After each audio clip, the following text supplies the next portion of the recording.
Nous sommes en juin 1990, année de sortie du film La Nurse.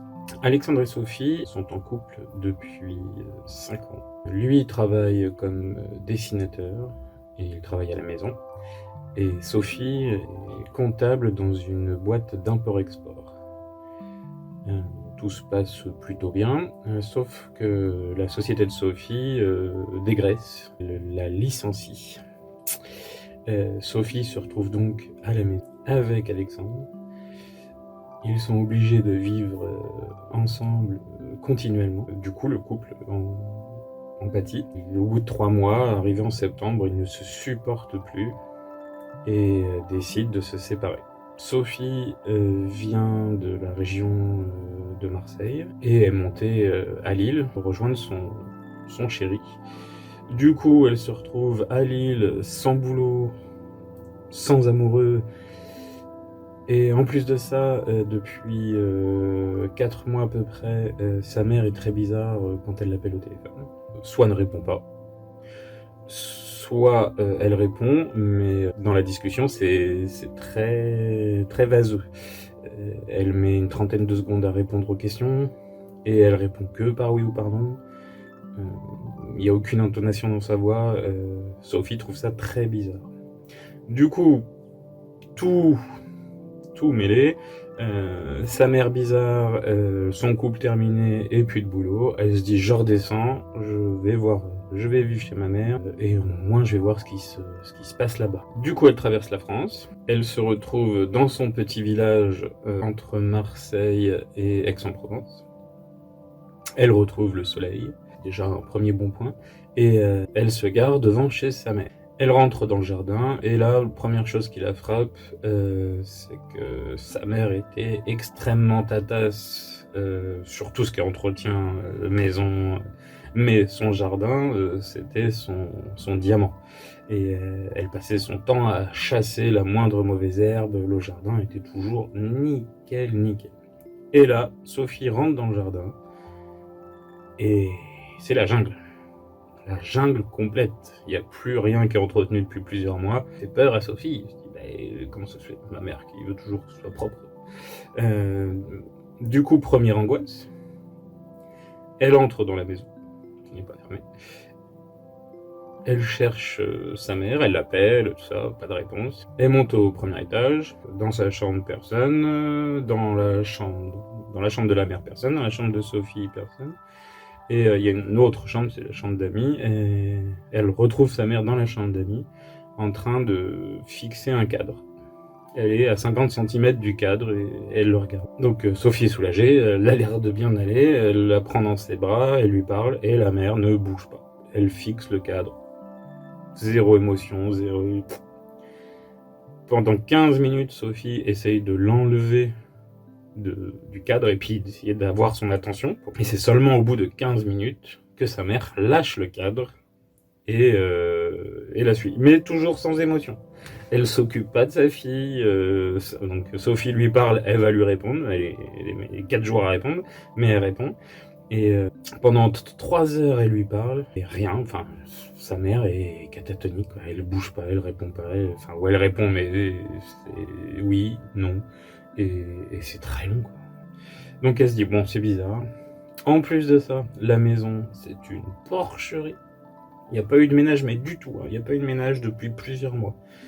Les boîtes de chat sont à même le sol, et pire, dans le salon, sur la table de salon, il y a une boîte de chat avec une cuillère dedans. Sophie se demandait ce qu'elle en a fait. Bref, dégueulasse. Il était tard, Sophie donne une douche à sa mère parce qu'elle en avait vraiment besoin, mais genre vraiment besoin. Et elle couche sa mère, elle se prend une douche et va se coucher. Elle dit, demain, je m'occupe de la maison dans un premier temps. Je nettoie la maison de fond en comble. Et après-demain, j'emmène ma mère chez le médecin. Faut qu'il fasse des tests, c'est pas normal, il y a un truc qui va pas. La nuit se passe. Le lendemain matin, elle fait ce qu'elle a dit. Grand ménage, grand ménage, toute la journée. Sa mère, pas une aide. Elle la croise toute la journée dans la maison, allant d'une pièce à une autre. Pendant 2 heures, elle a fixé l'horloge dans le salon. Donc ça angoisse énormément Sophie, qui se dit oh, il y a un problème, vraiment il y a un problème. Mais sa maman, Catherine, qui elle, voilà, toute la journée, elle se balade dans la maison et elle bloque sur un cadre, sur une horloge, sur un truc. Le soir venu, elle prend de nouveau du temps avec sa mère pour lui parler, essayer d'avoir un vrai échange, et rien n'y fait. Elle a vraiment l'impression d'avoir une petite vieille sénile devant elle. Et c'est fou parce que sa mère, elle a 65 ans, ça plus de 6 mois à Noël, c'était une femme hyper active, un petit bout de femme qui n'arrêtait pas. Et là, elle se retrouve avec une petite vieille catatonique, qu'on dirait qu'elle a 90 ans, quoi. Enfin, c'est fou. Elle, maintenant, elle est sûre, il faut aller chez le médecin. Le soir venu, elle couche sa mère. Elle se couche, épuisée par une journée de ménage, et elle s'endort. À 1h30 précise, elle se réveille. Elle a l'impression qu'il y a une présence dans sa chambre. Donc le temps de récupérer ses esprits et tout, elle voit sa mère devant son lit, qui la regarde, et qui chantonne une chanson dans une langue étrangère. On dirait une incantation.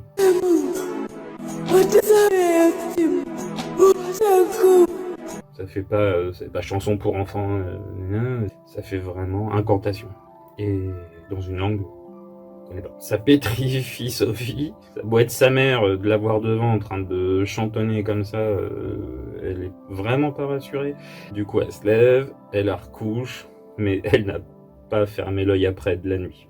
Elle était pas rassurée du tout. Le lendemain matin, petit déjeuner et tout le monde chez le médecin. Les tests ont duré 3 semaines, parce que sur la première visite, le médecin ne trouve rien d'anormal.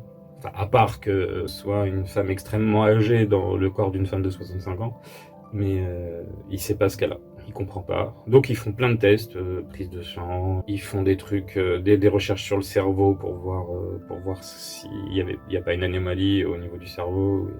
Voilà, ça dure 3 semaines. 3 semaines de tests dans tous les sens et rien. Ils ne comprennent pas. Donc Sophie est désarmée. On se dit, c'est pas possible, quoi. Il y a bien un truc. Nous sommes maintenant au mois de novembre. Les tests sont finis. Ils ne trouvent toujours pas. Sophie est très inquiète parce qu'elle se dit, je peux plus laisser ma mère toute seule, quoi. C'est très, très embêtant tout ça. Et pendant ces 3 semaines, entre fin septembre et début novembre, il se passe pas grand chose. Catherine réveille Sophie plusieurs fois, où Sophie se réveille et sa mère est devant, toujours en train de chantonner et machin. Mais elle commence à s'habituer, puisque ça ne va pas plus loin. C'est pas toujours très agréable, mais... Et sa mère qui bloque sur des objets, des trucs, voilà, pendant des heures. Dans la nuit du 10 au 11 novembre, Sophie est dans un sommeil profond, quand de nouveau elle est réveillée. Mais ce coup-ci, sa mère n'est pas dans la chambre. Ce qui la réveille, c'est pas une présence, c'est une voix. Il y a une voix d'homme dans la maison, et une voix extrêmement virile.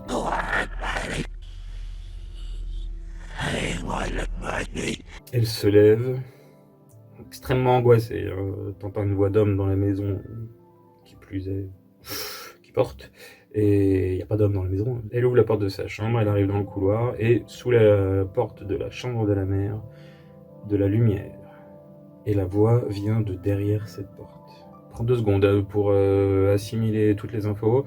Elle s'approche de la porte, elle ouvre. La voix rocailleuse d'homme viril sort de la bouche de sa mère. Les jambes de Sophie flanchent. Elle tombe sur le parquet et pendant 15 secondes, elle voit sa mère, debout sur le lit, les bras tendus, en train de parler.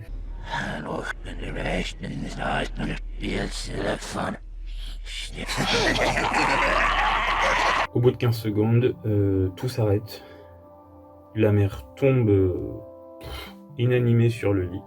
Sophie met du temps à récupérer. Elle appelle l'hôpital tout de suite. Comme d'habitude, ils trouvent rien. Sophie a du mal à s'expliquer.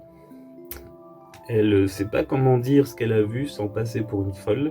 Donc évidemment, elle filtre un peu ce qu'elle peut pour montrer qu'il y a un gros problème, mais elle veut pas dire ce qu'elle a vu, parce qu'ils vont me prendre pour une folle et ils vont même pas essayer de soigner ma mère. Une semaine plus tard, les 2 femmes sont toujours dans la maison. Catherine ne va pas mieux. Mais Sophie toujours inquiète, mais voilà, ils ont pris une certaine routine. Sophie est en train de nettoyer le jardin du mieux qu'elle peut, et Catherine est en train de fixer l'horloge. Sophie entend un boum dans la maison. Elle dit elle est tombée dans les escaliers, un truc comme ça. Elle rentre en 4e vitesse au rez-de-chaussée, pas de maman. Elle monte au 1er étage, elle fait toutes les chambres, pas de maman. Wow, elle est partie où encore? Elle commence à redescendre et là elle entend marcher au grenier. Le frisson lui parcourt l'échine. Qu'est-ce qu'elle fait là-haut? Elle monte l'escalier du grenier. Chaque marche était plus pesante. Elle arrive devant la porte. Elle dit qu'est-ce que je vais trouver derrière? Qu'est-ce que je vais trouver derrière la porte? Elle ouvre la porte et la vision d'horreur. Elle voit sa mère assise sur une chaise en paille, une vieille chaise qui était entreposée dans le grenier, avec un sécateur de jardin à la main. Elle s'était coupé un doigt de la main gauche. Le doigt était par terre, c'était rempli de sang. Elle s'apprêtait à couper un 2e doigt. Sophie, elle se jette sur sa mère. Au moment où elle touche sa mère, Catherine se lève et propulse Sophie à l'autre bout du grenier. Elle est projetée avec une force incroyable et elle se cogne la tête. Elle tombe inconsciente, se réveille quelques secondes plus tard. Sa mère n'est plus dans le grenier. Elle descend l'escalier en 4e vitesse. Sur le plancher du 1er étage, dans le couloir, le sécateur avec le sang qui va avec, par terre, sur le pas sa mère, pas Catherine. Elle descend au rez-de-chaussée et est là, gisant dans une mare de sang, Catherine qui s'était tranché la gorge avec un couteau de cuisine. Sophie appelle la police, les urgences, appelle tout le monde. Ce que je vous ai raconté, c'est la version des faits de Sophie, qui a toujours clamé son innocence. La justice, elle en a décidé autrement. Sophie a fait 15 ans de prison pour le meurtre de sa mère. Nous ne saurons jamais vraiment ce qui s'est passé à l'intérieur de cette maison. Quoi qu'il se soit passé dans cette maison, c'est une horrible histoire.